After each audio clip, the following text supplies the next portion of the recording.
Вітаю, час новин на АТР. Сьогодні 25 травня, середа, це 818-й день анексії Криму. До України прилетіла Надія Савченко. В Росії Надію засудили до 22 років позбавлення волі. Її звинуватили в загибелі російських журналістів на Донбасі.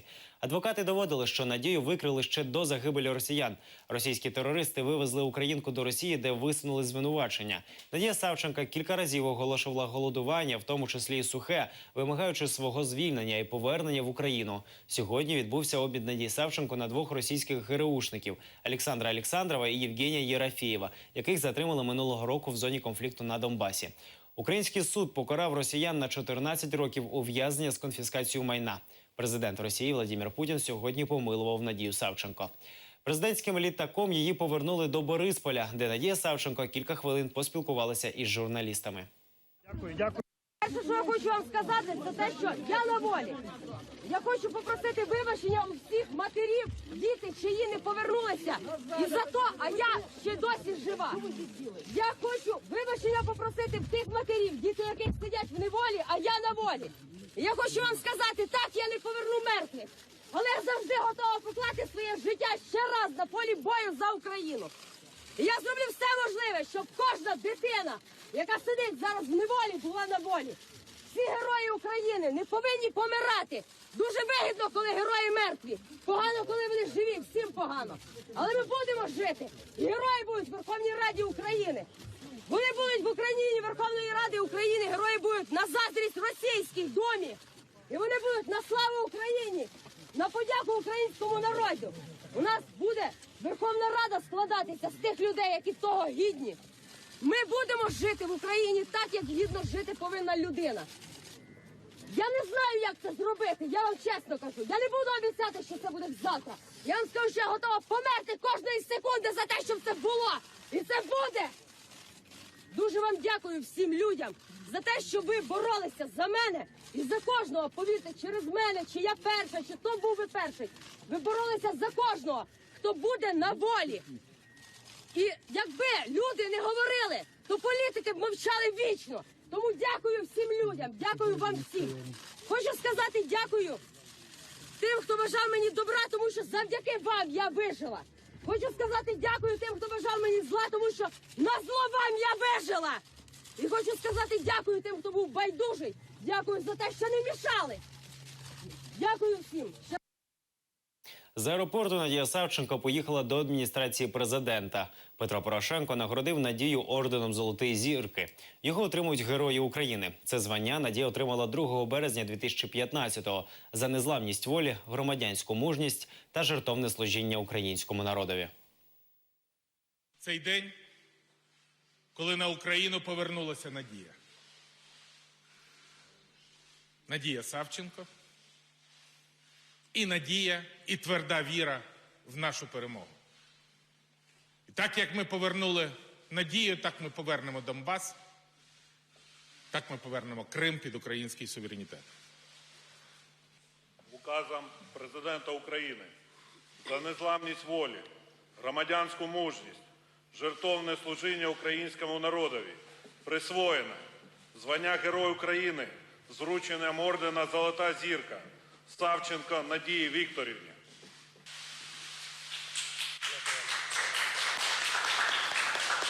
Служу українському народові! Російські військовослужбовці Олександр Олександров і Євгеній Єрофєєв вже в Росії. Літак із ГРУшниками приземлився в московському аеропорту Внуково, де їх зустріли дружини. Сьогодні президент України Петро Порошенко помилував Олександрова і Єрофєєва.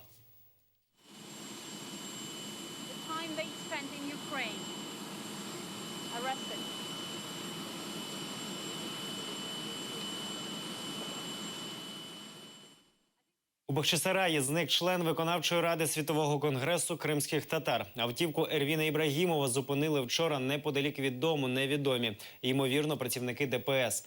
Це видно з відео, що сьогодні з'явилося в мережі. Також на відео видно, що Ервін втікав від тих, хто його зупинив.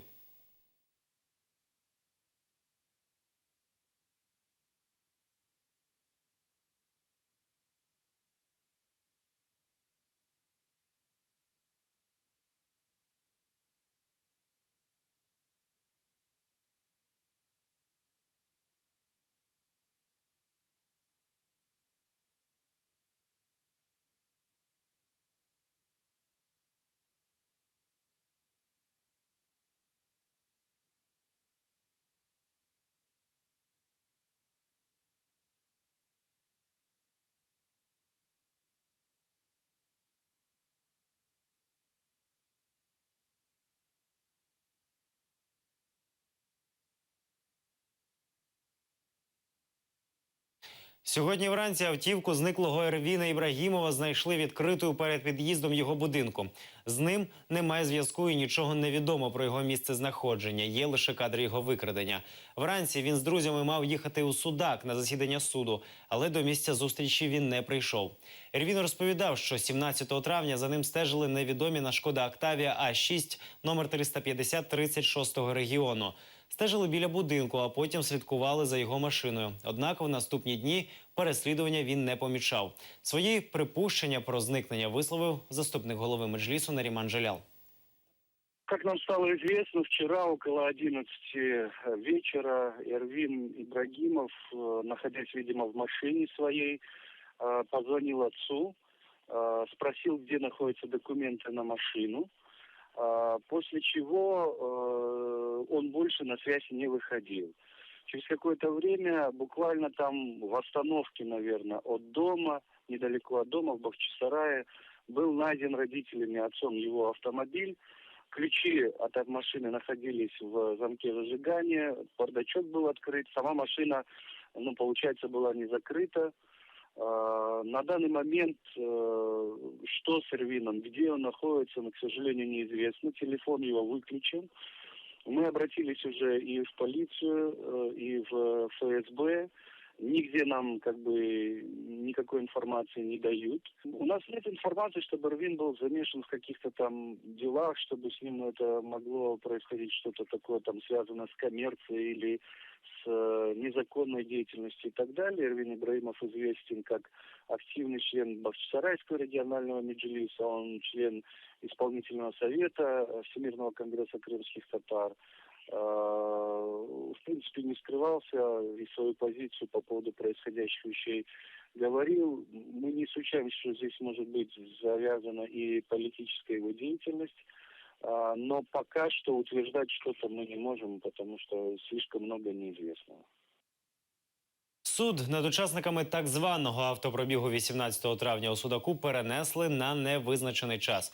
Підтримати кримських татар під стіни суду прийшли багато мешканців. 19 та 20 травня до будинків кримських татар Судаку, що проїхалися містом 18 травня із національними прапорами, приїхали співробітники поліції, наказали з'явитися у відділок для складання протоколу про адміністративне правопорушення. В 9:00 было назначено заседание по ребятам, которые участвовали якобы в автопробеге.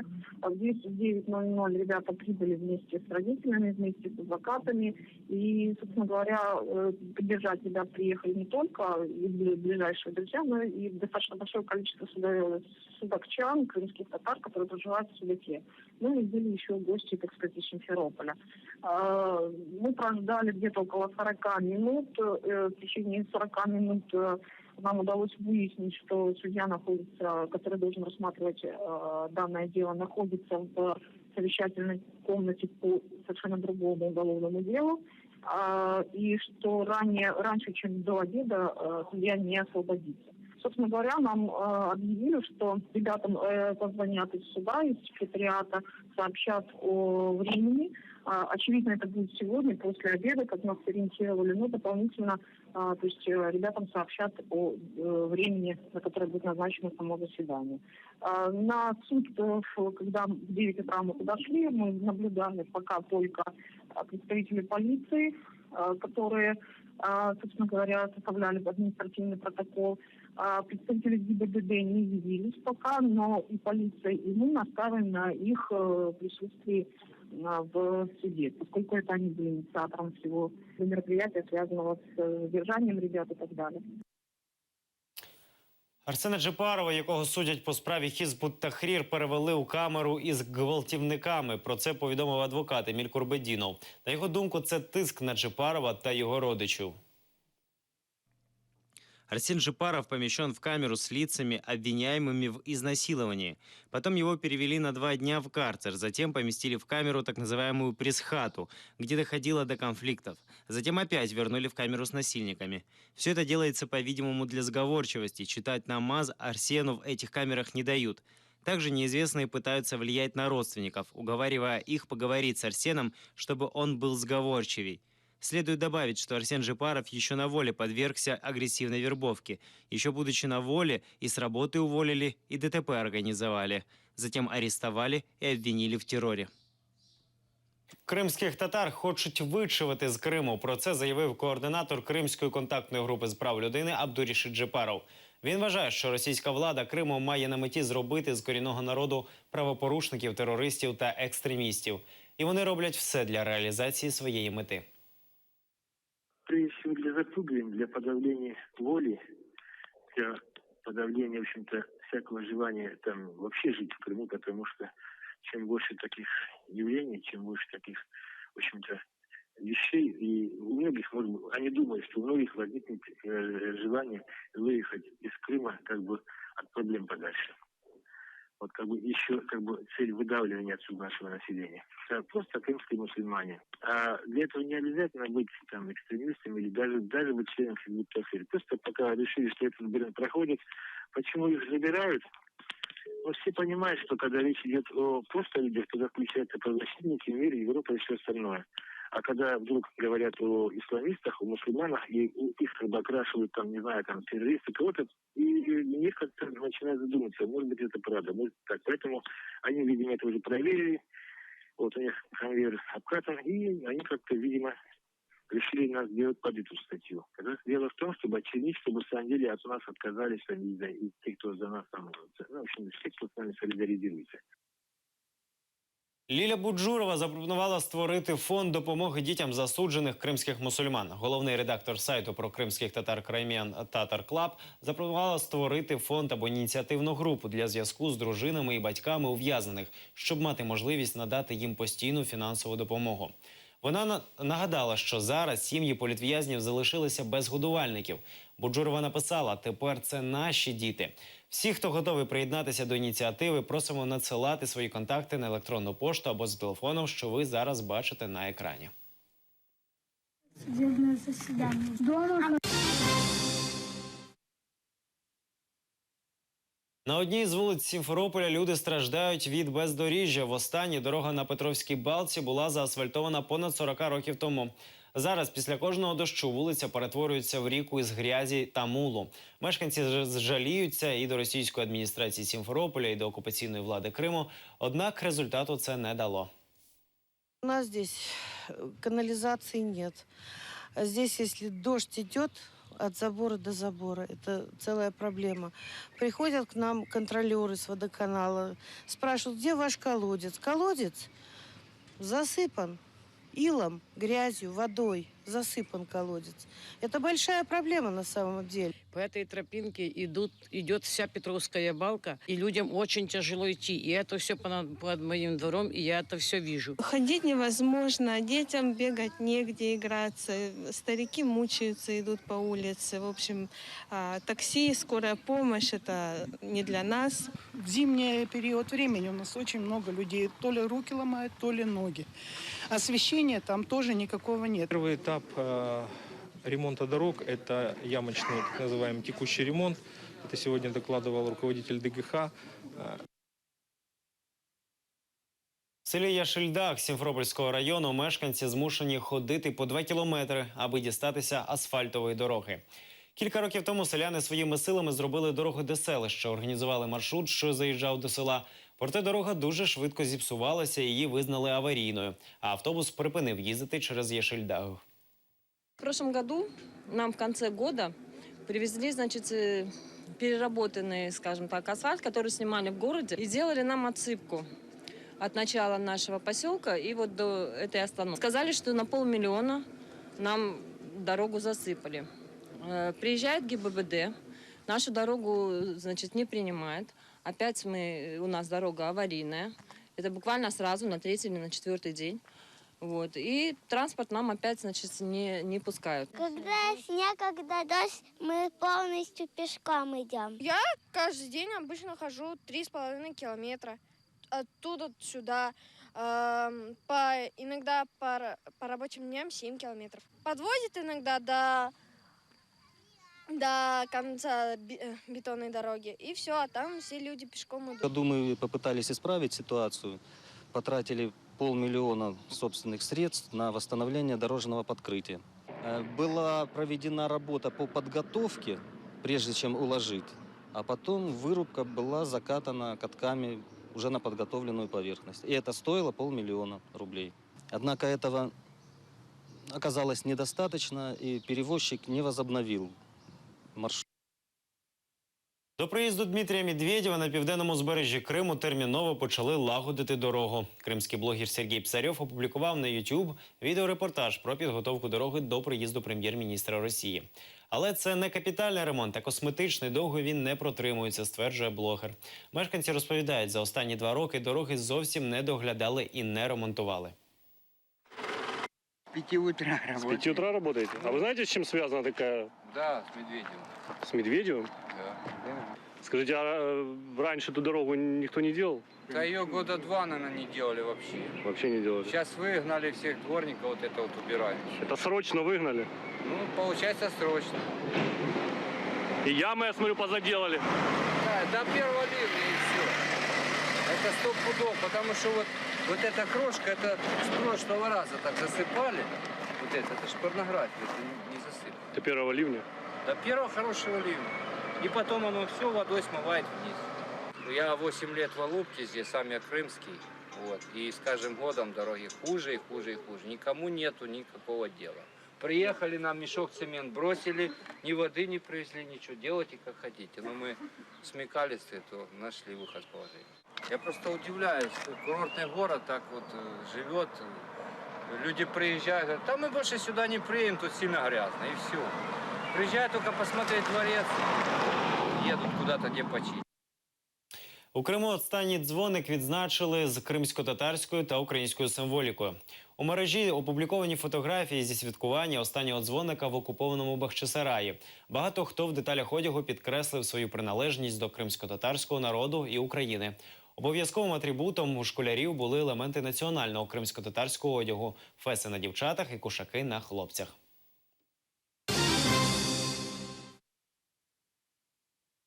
Переселенці з окупованих територій можуть перетворитися на безхатченків. У Києві переселенців з окупованого Криму та Донбасу просять звільнити приміщення дитсадка, в яке колись їх заселили.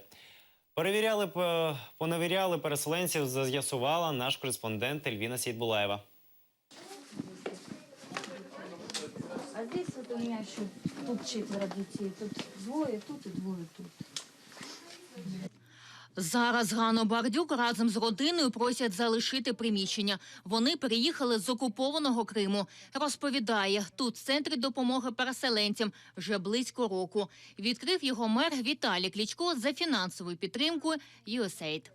То, что постоянно нас терроризируют, постоянно на нас давят, а говоря при этом, что то отберут детей, то говорят, что мы манипулируем детьми или еще что-то, что мы хотим здесь жилье, хотя по закону переселенцев нам не вправе дать жилье, то есть и вообще, короче, это отпадает однозначно. Мы просто хотим, чтобы вы нам дали комнату, где мы могли жить спокойно, дети ходили в школу, в садик и все. Это старшая Лаура, это Диана и маленькая Вероника. Когда погибла мама, меньшей было 1 год и 2 месяца. Вот. Ну, сейчас ей уже 3 годика. Збираються виселяти і цих дітей. Вони залишилися сиротами. Їх мама загинула 2 роки тому в Сніжному Донецької області, коли російські бойовики наступали на селище. Рима Григорян взяла дітей під опіку. Вони вже 3-ті будуть міняти школу. Вот сегодня мы здесь. Как будет завтра, я не знаю. Я бы с удовольствием жила у себя дома, под своей крышей. Вот, и нигде бы я не скиталась, ничего. Но просто жизнь заставила, нас вынудила уехать и оставить жилье. А где ваш сейчас дом? В Терезе. Там уже ДНР. Я созваниваюсь со знакомыми. Просто как там выживать, я просто не знаю. Вот загнали вот в тупик. Наразі в цьому будинку живуть 4 родини. Вони за крок від того, щоб залишитися під відкритим небом. До них неодноразово навідувалися соціальні служби і представники адміністрації міста. Просять звільнити будівлю, договір оренди закінчується, бо це дитячий садок і поселяли людей тимчасово.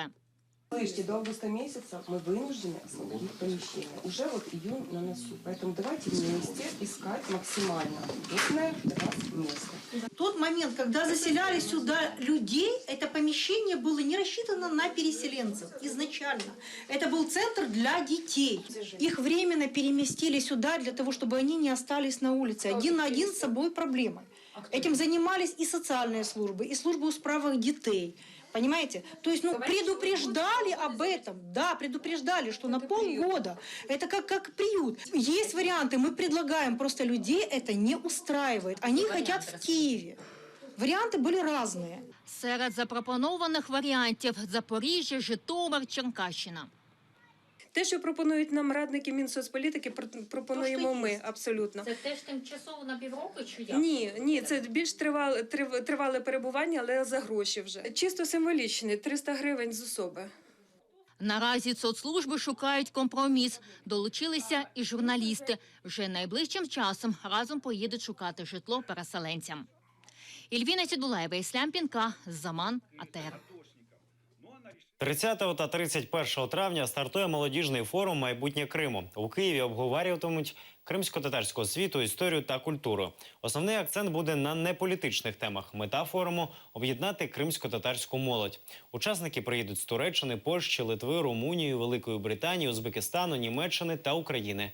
Молодіжний форум стане першим проектом новоствореної платформи «Майбутнє Криму». Нам дуже важливо залишатися в єдиному інформаційному просторі для того, щоб кримські татари, які проживають в різних куточках України і за межами України, щоб ми разом думали над тим і починали діяти для того, щоб наше майбутнє було якомога більш перспективним і сприятливим для нас. Тому що саме молодь, вона і буде визначати майбутнє Криму. Хочемо концентруватися на тому, що є важливим, окрім політики. Це освіта, це культура, це історія. І тому цей форум, власне, і ініціатива скликання цього форуму, вона саме і для того, щоб вибудувати оце майбутнє Криму, яке є не менш важливим, яке стосується кожного сьогодні. Наразі це всі новини. Більше розповість Ільдар Курцейтов о 19:30 у наступному випуску «Заман». Будьте з нами. До побачення.